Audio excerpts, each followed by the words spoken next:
अगर पितरों की ऊर्जा आपसे कुपित है, पितर आपसे कुपित हैं, पहला मार्कर, घर में शांति नहीं हो सकती कभी। अब घर में पितृदोष आए तो क्या होता है? कई लोगों को पता ही नहीं होगा पितृदोष नाम की कोई चीज होती भी है। पेरेंट्स, अगर आपके फिजिकल पेरेंट्स आपसे गुस्सा हैं तो आपकी लाइफ में क्या फर्क पड़ेगा, और फिजिकल पेरेंट अगर आपसे गुस्सा नहीं है तो आपकी लाइफ में क्या? आपकी नाभि प्रभावित रहेगी, आपकी ऊर्जा प्रभावित रहेगी, आपकी एनर्जी अफेक्टेड।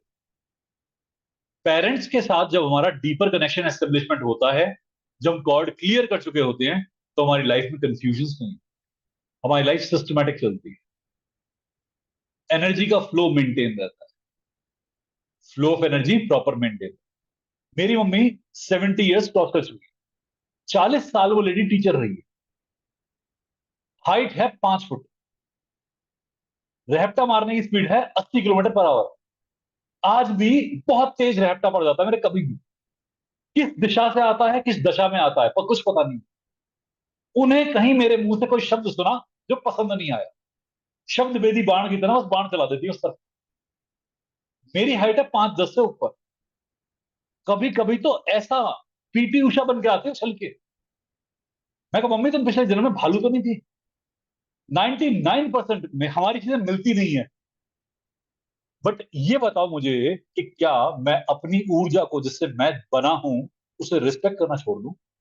उनके साथ मेरे मतभेद हो सकते हैं, पर मेरा मति भ्रष्ट थोड़ी है कि मैं उनसे लड़ाई कर बैठूं। मैं उनसे दूर हो सकता हूं, मैं थोड़ा डिस्टेंस पे रह सकता हूं, बट उनको अपने मन से थोड़ी निकाल सकता हूँ। माँ तो माँ है ना, मेरा सोर्स है वो, इसी सोर्स से आया हूं। अपने सोर्स से कभी लड़ना नहीं चाहिए, और हीलिंग में हमेशा अपने सोर्स की हीलिंग कर। जिंदगी में पितृदोष से मुक्त हो जाओगे यदि अपनी सोर्स की हीलिंग कर। और बहुत इंपॉर्टेंट है, चाहे अपने पेरेंट को हेट करते हो, कुछ भी कहते रहते हो, कोई बात नहीं, बट उनकी इज्जत में कमी मत छोड़ो जरा सी।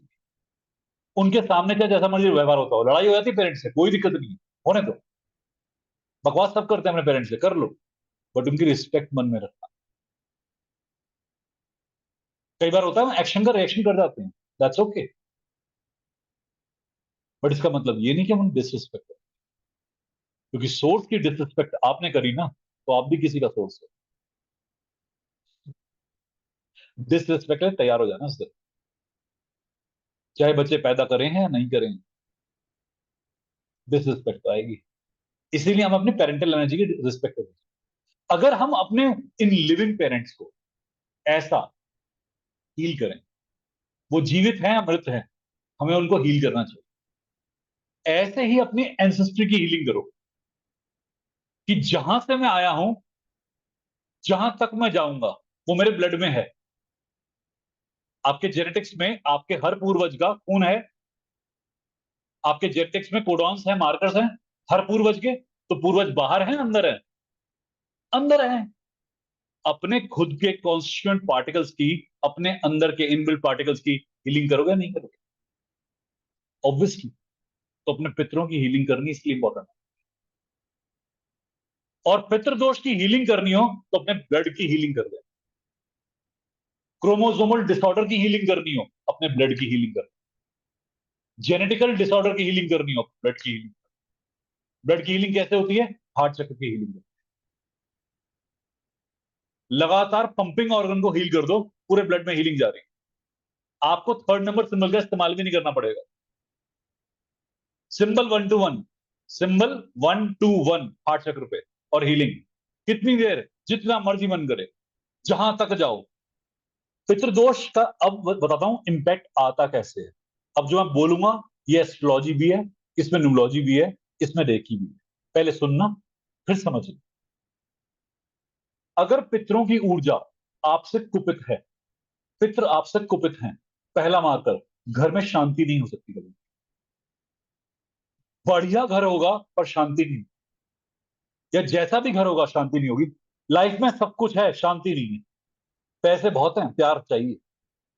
बहुत है ना, वो वाली जनरेशन आती है,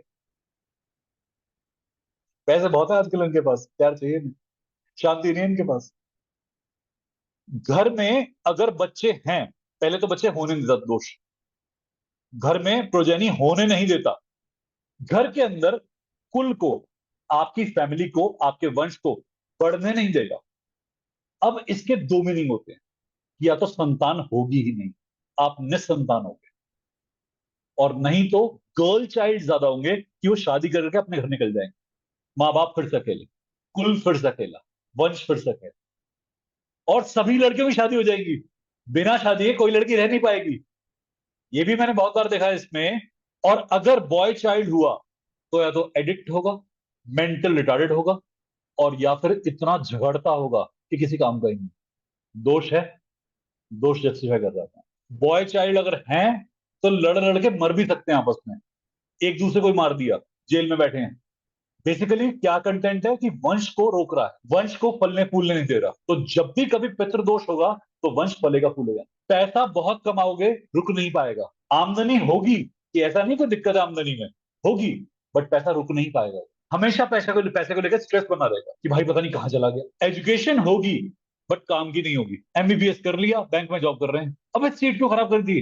बहुत सारे डॉक्टर मैंने देखे हैं ऐसे, आपने खुद भी देखे होंगे ऐसे बहुत सारे, कि बीपीटी करी हुई है, बी फार्मा करा हुआ है, उसके बाद बैंक का एग्जाम दे रखे हैं। मैं कहा ये कैसे काम कर दिया तूने, एक सीट वहां की खराब करी, एक सीट यहाँ की खराब करी। खुश तो यहाँ भी नहीं है, क्योंकि बैंक में तो इसे काम ही नहीं करना था, इसे तो मेडिकल साइंस में जाना था। तो आपका करियर बैलेंस नहीं होगा, भटकते रहोगे, मतलब आराम से रोटी कभी नहीं खा पाओगे, खाना खाते हुए स्ट्रेस रहेगा। कई लेडीज हैं मेरे पास में यहाँ पे नजर आ रही है मुझे, आप शादी करके घर घर छोड़ के गए, किसी और घर में गए, आपके अगर दोनों घर में पितृदोष हैं तो ऐसा होगा कि दोनों घर में कलह होती है आपके, जाने वाले भी और आने वाले भी। और आपके ऊपर रिस्पॉन्सिबिलिटी आ जाती है दोनों को शांत करने की, कि आप उधर भी शांत कर रही हो, फिर आप उधर भी शांत कर रही हो। कई लेडीज के साथ ऐसा होता होगा, आपने खुद देखा होगा कि दो दो फैमिली ढोनी पड़ रही है एक साथ। ये डबल इम्पैक्ट आता है कि पितृदोष का दो तरफ से इम्पैक्ट आता है। ये हमारी एंसेस्ट्री से आता है सारा मान। हमने एंसेस्ट्री की बात कर ली, हमने फिजिकल पेरेंट्स की बात कर ली, अब हम पितृ देवता की बात कर रहे हैं। कई बार क्या होता है कि हम किसी देवी देवता से लिंक होते हैं, हम किसी ऊर्जा की संतान हो, तो हमें उस ऊर्जा को ग्रेटिट्यूड देना होता है। और जब आप उसको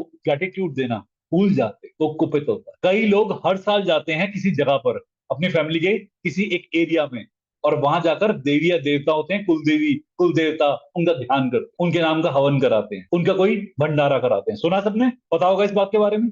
तो वो हम कुल देवता कुल देवी कह देते हैं, होते वो भी पितर है। रिस्पेक्ट या तो लिविंग पेरेंट की करनी है, या एंसेस्ट्री करनी है, या फिर उनसे पीछे भी जो एनर्जी खड़ी है उसकी करनी। और मेरी मानो तो सबकी कर दो रिस्पेक्ट। अपने हार्ट चक्र पे हीलिंग डालो, और अपने पूरे ब्लड से होते हुए जहां कहीं भी पितर हैं वहां तक एनर्जी भेज दो। अब चाहे एनर्जी वाले हैं, चाहे वो पास्ट वाले हैं, चाहे पेरेंट्स, सिंपल। तो हीलिंग में अगर हम अपने हार्ट चक्र को हीलिंग करते हैं तो आप अपने पितरों तक हीलिंग बताओ। और हीलिंग करनी है 15 से 20 मिनट तो कॉमन, नॉर्मली, और जब तक मन करे तब तक हीलिंग तुम्हारी है, तुम जानो। ये एक तरीका पितृदोष को दूर करने का, मनसा वाचा कर्मणा, हमने यहां तीनों कर लिया एक हीलिंग के तरीके से। क्लियर। इसके अलावा कि गांव में पुरोहित बुला रहे हैं, पूजा करा रहे हैं, भंडारे करा रहे हैं, वो भी करा सकते हो, तुम्हारी मर्जी, तुम्हारे घर में जो चल रहा है तुम करो, मैं उसमें हस्तक्षेप नहीं कर रहा। मैं एक और भी लॉजिक बता रहा हूं, फॉलो इसे भी कर सकते हो। आपके पास दो पित्र होते हैं, एक वो जो शादी से पहले होता है, और एक वो जो शादी के बाद होता है, ठीक है। तो आप अपने हार्ट पे जब हीलिंग करोगे तो दोनों दिशाओं में हीलिंग भेजोगे, अपने माता पिता की तरफ भी और अपने पति की तरफ। पति की तरफ भेजने से बच्चे हील हो जाएंगे, माता पिता की तरफ भेजने से पूरी उधर की ancestry heal. Ladies are you getting point. जैसे ही आपकी हीलिंग पितरों तक पहुंचनी शुरू हो गई, आपके सारे अधूरे कार्य पूर्ण होने शुरू हो जाए, घर में कलह शांत हो जाएगी, और जो अवरोध आ रहा था, रुकावटें आ रही थी, वो सब हटने शुरू। अगर आपका पितृदोष फिजिकल से कनेक्टेड है, कि जो अभी के पेरेंट हैं उन्होंने कोई मिस्टेक करी, तो जल्दी रिजॉल्व होगा। ध्यान सुनना, अगर आपका जो पितृदोष है वो उनसे है जो आपकी एंसेस्ट्री में इमीडिएट एंसेस्ट्री है, थोड़ा टाइम लगेगा बट वो भी रिजॉल्व हो जाएगा। कई पुश्तों पहले कुछ मिस्टेक हुई है, टाइम ज्यादा। कुल देवी या कुल देवता वाला अभिशाप है, टाइम सबसे ज्यादा लगेगा, प्रैक्टिस बहुत हार्ड लगेगी, क्योंकि आपको एनर्जी बहुत भेजनी पड़ती है, कर्म बहुत करनी।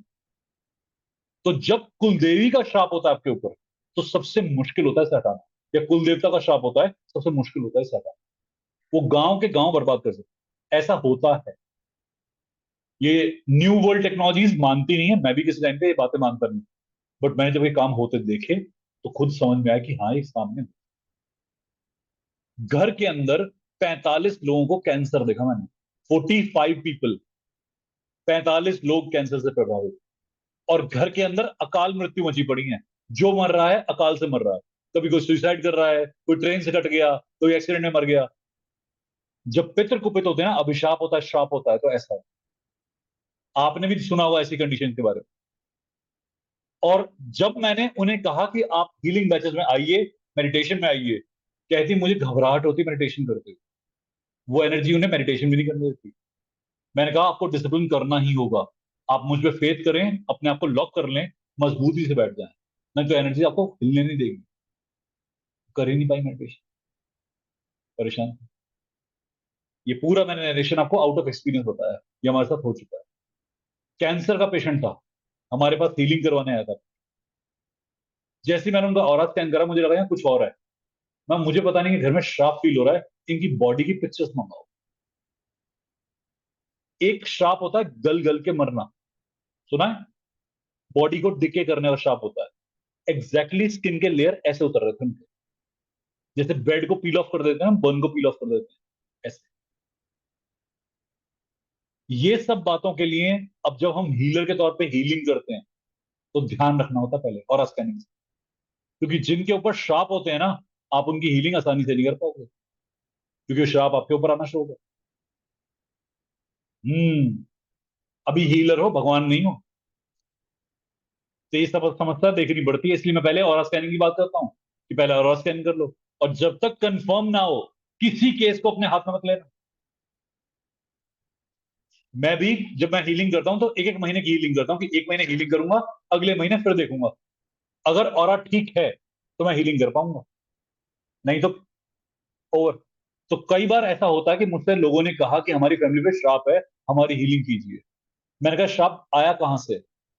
उन्होंने पता लगाना शुरू करा, 2-3 साल लगे पता करने में श्राप आया कहां से था, क्योंकि बैक हिस्ट्री चेक करनी थी, फैमिली हिस्ट्री चेक करनी थी। 3 साल बाद मेरे पास कॉल आया कि सर गांव में आया था।